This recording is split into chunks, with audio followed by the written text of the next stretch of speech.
Saya panas mendengar uang yang dibelanjakan oleh para pelancong Indonesia ke luar negeri dalam 1 tahun itu bisa mencapai 700 triliun rupiah nilainya, atau hampir setengah APBN. Ini perilaku elitis yang tidak sampai 3% populasi Indonesia. Sementara turis mancanegara kalau belanja di Indonesia di total tidak sampai 200 triliun setiap tahunnya. Tekor sebenarnya kalau apple to apple, namun yang penting ekonomi berputar. Sekarang dari sisi jumlah, ternyata jumlah orang yang datang ke Indonesia jauh lebih banyak dari jumlah pelancong Indonesia ke luar negeri. Tapi spendingnya banyakkan orang Indonesia di luar negeri. Orang Indonesia itu memang jago belanja. Kalau turis mancanegara ke Indonesia pulang bawa oleh-oleh gantungan kunci yang hanya puluhan ribu nilainya. Sementara turis Indonesia ke luar negeri pulang bawa tas Hermes, Louis Vuitton yang harganya ratusan juta. Sekarang kita harus turun tangan membantu pemerintah yang sudah bingung, nggak ngerti lagi mau bikin apa. Yang penting tahun 2024 tongkat estafet kekuasaan harus di lingkaran mereka agar abadi kekuasaannya. Sementara rakyat asal survive. Toh rakyat sudah pinter,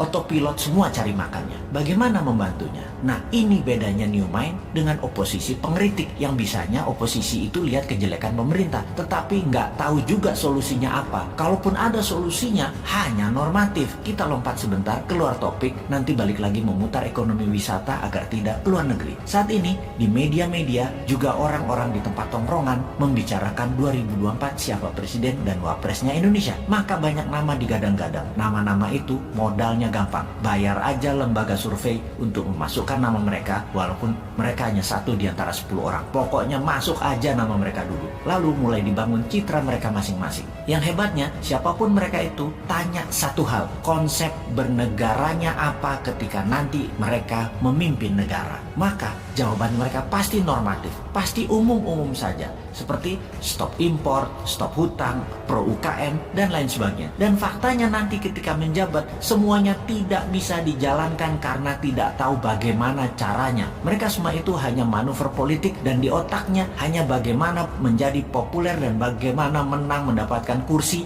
di 2024. Mek ngonoto. Hebatnya adalah narasinya bisa membuat rakyat percaya. Oh ya, ini bukan promosi Bosman yang ternyata sudah lengkap cara dan strategi bernegaranya. Bukan loh ya, Bosman bukan mau jadi presiden, Bosman mau jadi lord. Wes, jelas yo, ini semua buat nyindirin positif. Kita nyindir incumbent, nyindir yang cari popularitas di tahun 2024, dan nyindir oposisi supaya semua punya konsep bernegara. Misalnya mereka mengatakan akan menghukum mati koruptor.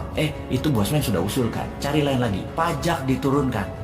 Bosman juga sudah duluan sejak 3 tahun yang lalu ngomong itu. Tutup selat di Indonesia. Wah, itu mah program Bosman. Bunga bank 0%. Itu juga Bosman yang punya program. Mati nggak lo para kandidat presiden semua, konsepnya Bosman sudah duluan sebut beserta caranya. Mati gaya aja lo. Ya mending jadiin Bosman lord. Mulai paham nakalnya si Sontoloyo ini. Jadi cara mereka paling top ya paling masuk gorong-gorong, masuk ke podcast populer, sebanyak mungkin diliput media kegiatannya. Tapi ya garing. Viewer di sosmed mereka paling hanya ribuan, tidak mungkin sampai puluhan bahkan ratusan atau jutaan viewer. Kalau mau jutaan ya ke Deddy Corbuzier paling. Oke, kita kembali ke topik bagaimana membuat 700 triliun itu ada di Indonesia aja. Sebagai acuan, cerita Dior dan Vuitton, jadi wisata itu kekuatannya bukan ekowisatanya alias lokasinya yang kuat, tetapi harus ada kekuatan penunjang seperti kuliner, event atau peristiwa, tradisi, budaya, keramahan sarana toilet, kesehatan, dan pelayanan yang prima. Tentunya produk kelas dunia berharga mahal karena langka dan unik. Sungguh, event, tradisi, budaya, dan experience pengalaman adalah yang paling powerful membuat turis kembali. Bagaimana kalau kita buat semuanya? Kita buat event, tradisi, budaya, kuliner, produk UMKM kelas dunia di seluruh Indonesia, plus gamifikasi yang berhadiah miliaran. Traveling di Indonesia, misalnya ke Jogja, ke Toba, modalnya per orang katakanlah 3 hari 1 juta rupiah. Ternyata bisa mendapat hadiah ratusan juta. Kalaupun nggak menang, nggak dapat hadiah gamifikasi, tetap dapat menikmati pengalaman pesona Indonesia. Untuk hal ini, kita luncurkan segera produknya. Tenang, New Mind selalu ada solusinya.